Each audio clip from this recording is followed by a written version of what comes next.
Kasi ayaw nga makulit, ayaw sumunod.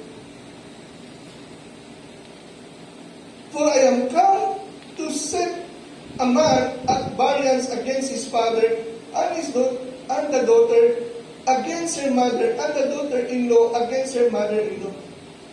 So, ano ibig sabihin nun? Pag ang isang turo ng Bible hindi tinutupad. Example lang.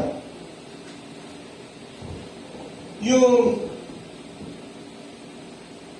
lalaki, meron siyang asawa, naghanap pa siya ng iba, eh, pakakano niya yun? Kasi, mga kapatid, alam niyo, hindi pwede yun. Alam mo na ang babae, ang lalaki ay nagtatrabaho sa gabi, tapos pupuntahan mo,